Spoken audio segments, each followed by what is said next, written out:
Bismillahirrahmanirrahim. Assalamualaikum warahmatullahi wabarakatuh.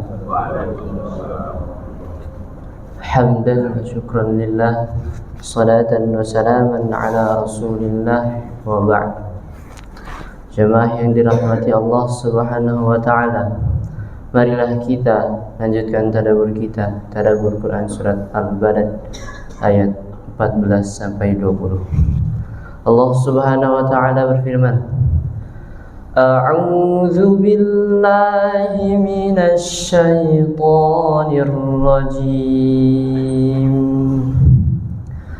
Aw it'amun fi yawmin dzi masghaba yatiman dza maqrabah أو مسكينا ذا متربة ثم كان من الذين آمنوا وتواصوا بالصبر وتواصوا بالمرحمة أولئك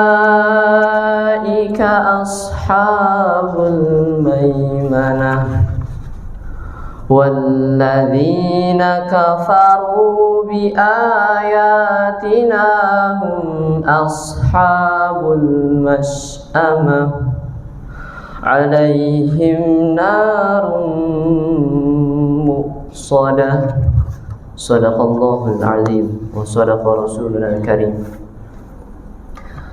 Ayat 14 sampai 20 lebih lanjut memberikan contoh perjuangan sosial lainnya. Misalnya, berdonasi ketika bencana, lebih-lebih yang dibantu adalah anak yatim. Contoh lain adalah saling bernasihat dalam kesabaran dan kemanusiaan. Pada akhirnya terseleksi siapakah yang golongan kanan dan siapakah yang golongan kiri. Au it'amu fi yaumin dzi masghobah, atau memberi makan pada hari kelaparan. Inilah amalan yang menyentuh langit, sebuah suapan dari hari sulit yang menenteramkan hati seorang lapar dan meninggikan derajat seorang mukmin. Wahai yang telah mengerti rasa lapar dan syukur, bersedekahlah meski hanya dengan sepotong doa dan seulas senyum. Sungguh itu bisa menjadi cahaya di kubur nanti. Yatiman dza maqrabah, kepada anak yatim yang ada hubungan kerabat. Kebaikan bukan sekedar pada yang jauh, tetapi terutama pada keluarga yang dekat. Rasulullah sallallahu alaihi wasallam bersabda, sedekah kepada orang mukmin adalah sedekah satu amal. Sedekah kepada orang yang punya hubungan keluarga ada dua amal, sedekah dan silaturahmi. Anak yatim yang kau sentuh dengan kelembutan akan menjadi saksi amalanmu di hadapan Rabbul Alamin.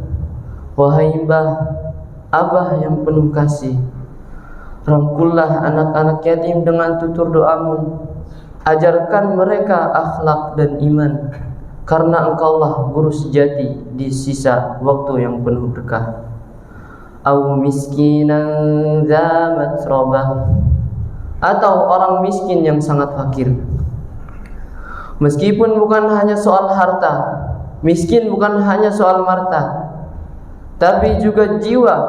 Ada yang miskin iman dan ada yang miskin semangat. Tugasmu, wahai mbah, abah yang arif, adalah menguatkan mereka dengan kata, hikmah dan teladan. Berbicaralah dengan hati, karena usiamu adalah lentera dan setiap nasihatmu adalah penuh benih iman bagi yang muda. Tsumma kana minal ladzina amanu wa tawasaw bis sabri wa tawasaw bil marhamah. Kemudian dia termasuk orang-orang yang beriman, yang saling berpesan untuk bersabar dan saling berpesan untuk berkasih sayang. Inilah mahkota pendakian iman, sabar dan kasih. Iman yang kokoh di usia senja sabar menghadapi sakit dan lelah, dan kasih yang tetap hangat meski rambut telah memutih. Wahai jiwa yang hampir pulang, jadilah panutan dalam iman, penyejuk dalam sabar, dan pelipur dalam kasih sayang. Ulaika ashabul maimanah, mereka itulah golongan kanan. Berbahagialah wahai yang menempuh tanjakan amal, engkau sedang berjalan menuju kanan, jalan para kekasih Allah. Tempat bagi yang amalnya tidak sia-sia. Ayah, bunda yang mulia, jalanmu mungkin tertatih, tapi hatimu kokoh menghadap Ilahi. Dan itu cukup, lebih dari cukup, untuk menjadikanmu penghuni maimanah, barisan kanan yang dirindukan syurga. Tanjakan amal tidak mudah tapi mulia. Usia senja bukan akhir, tapi gerbang menuju keabadian. Beramallah, bertakwalah, dan bersabarlah, karena setiap detikmu adalah kesempatan menjadi hamba pilihan. Semoga Allah memudahkan langkahmu menuju surganya. Walladzina kafaru bi ayatina hum ashabul masy'amah. Dan orang-orang yang kafir terhadap ayat-ayat kami, mereka itu adalah golongan kiri, golongan yang celaka.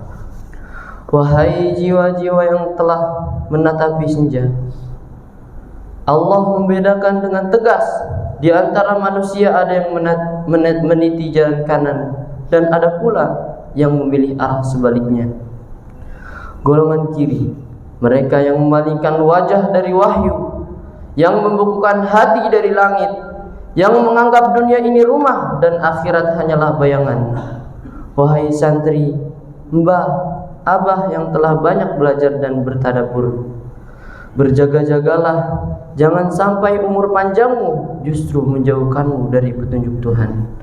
Alaihim narun muqsadah, di atas api yang ditutup rapat. Begitu mengerikan akhir bagi yang lalai. Bukan sekedar terbakar, tapi dikunci rapat dalam jilatan neraka, tanpa jalan keluar, tanpa celah pengharapan.